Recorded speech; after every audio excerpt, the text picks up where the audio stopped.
bring in our headliner, Ohio Congressman Jim Jordan, ranking member of the House Oversight Committee. Congressman, good morning to you. We had a chance to catch up with your colleague Andy Biggs earlier.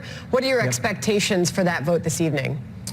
Well, we'll see. I mean, I assume the Democrats will vote against it and Republicans will vote for it. But let's get back to the start here. Look, this is an unfair partisan process being run by Speaker Pelosi and Adam Schiff, trying to impeach the President of the United States 13 months before an election based on an anonymous whistleblower with no firsthand knowledge, who's biased against the President, who worked with Joe Biden, who did a memo the day after the phone call between President Trump and President Zelensky. And in that memo, the whistleblower says, oh, this was scary, this was frightening, what happened on the call, and yet he waits 18 days before he files a complaint. And what's the first thing he does in that 18-day time frame?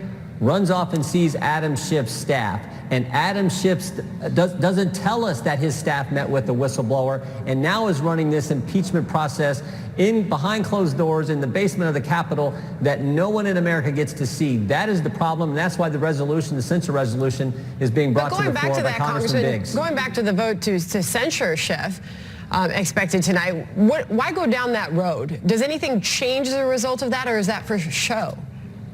Well, I think it's to demonstrate to the American people and highlight just how unfair the process is. I mean, again, closed doors. Some members of Congress, most members of Congress are not allowed to be present. Matt Gaetz was trying to get in a week ago. He's a member of the Judiciary Committee, which will ultimately have to deal with articles if, in fact, there are articles of impeachment. He wasn't allowed to attend the interview last week. Other members aren't allowed to attend. We can't see the transcripts. He selectively leaks part of the transcripts.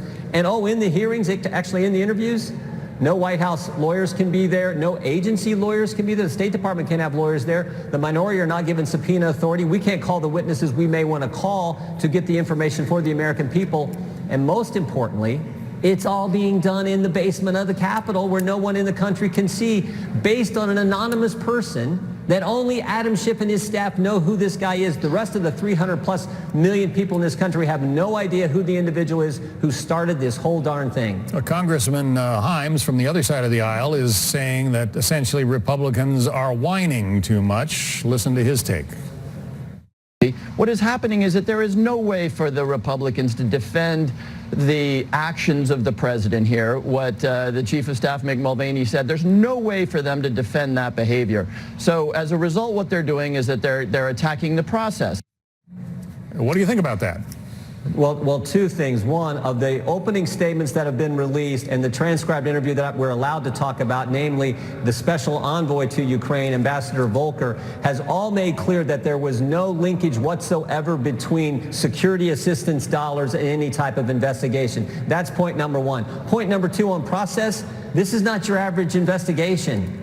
This is about impeaching the President of the United States 13 months before an election because they're afraid that he's going to win in 2020, which I think is going to happen. So the Democrats are going after him. That's what this is about. So you can't compare this to other investigations.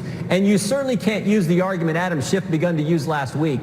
Adam Schiff said, the reason we're doing it this way is because there wasn't a special counsel or independent counsel. In effect, saying he's the equivalent of an independent or special counsel.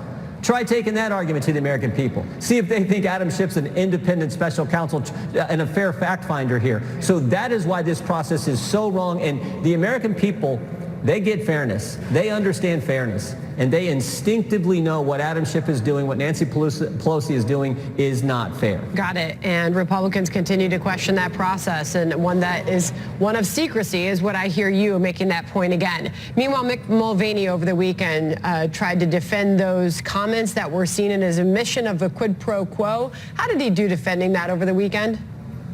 Well, look, I think Mick clarified his comments a couple times, both on Thursday after he had made his initial comments and then again in the Sunday morning shows. I think when you go back and look at it, he made two key points. He said, first of all, the president was always rightly concerned about the long history of corruption in Ukraine, and the president was also concerned about this idea that European countries aren't doing as much as the United States is doing to help Ukraine deal with the challenges that they face. And so those were the two key things. Like I said before, when you look at Special Envoy Ambassador Volker, what he said in his interview and what has come out from opening statements that have been released from the other people we've interviewed, it's been very clear. No quid pro quo, as Mr. Mulvaney said, no linkage whatsoever between any type of security assistance dollars for Ukraine and any type of investigation. You said that the American people will sort of see through this impeachment inquiry, but when you look at the headlines, you know, in the major papers, they're constantly screaming about impeachment and so forth. Do you really think that the folks back home are going to reject the idea that impeachment is warranted here? I do. I mean, I was back home in Ohio on Friday speaking to a group of folks in the 4th District of Ohio, and they very clearly understand and see what's going on. They know this is not fair. They know this is partisan. They know it's not treating they see no basis for this whatsoever. And they also understand the history of Mr. Schiff. They understand what happened in the Trump-Russia investigation. They understand the things he said about that turned out to not be accurate. So in the big picture, they get it, and they understand also the good job the President of the United States is doing, leading this country with the tax cuts, the regulatory reform, the growing economy, who's on the courts now, all the positive things that have happened in the 3 years that he's been President of the United States. But based on what you're saying, go back to what we just heard from Jim Hines, who sits on the Intel Committee, the Democrat, who says that Republicans can't defend the president, so they're attacking the process. No, it's both. There was, as everyone has said, and what we've heard, no quid pro quo whatsoever, and the process is flawed. The process is unfair. The process is being run by partisan people. That is without doubt. We've never had an impeachment inquiry done this way, so certainly the process is not how it should be, and I think the American people understand that. Would you advocate a vote of the full House today, tomorrow, on impeachment?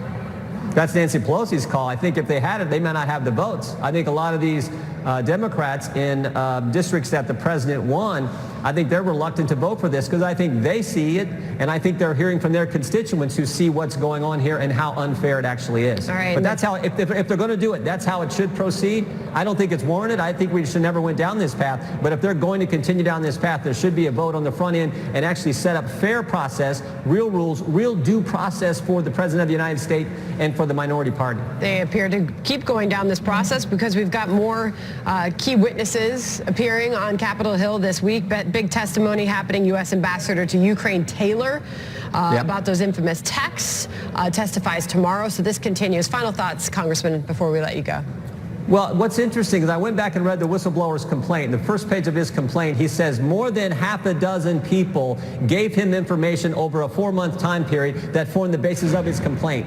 To my knowledge, we have yet to hear from those more than half a dozen people. Now, those are supposedly people with firsthand knowledge. Why haven't we heard from them in Adam Schiff's unfair process? Why are we only hearing from these other witnesses who have what appears to be no firsthand knowledge of anything that was supposed to be the basis of this whole darn charade we're going through? I think that's an important question. And frankly, why haven't we heard from the Inspector General? That was all done behind closed doors, only in the Intelligence Committee. I would like to hear from the Inspector General. I'd like him to be in for an interview so I could ask him some questions. Congressman Jim Jordan. Congressman, thank you. You bet. Thank you, Congressman.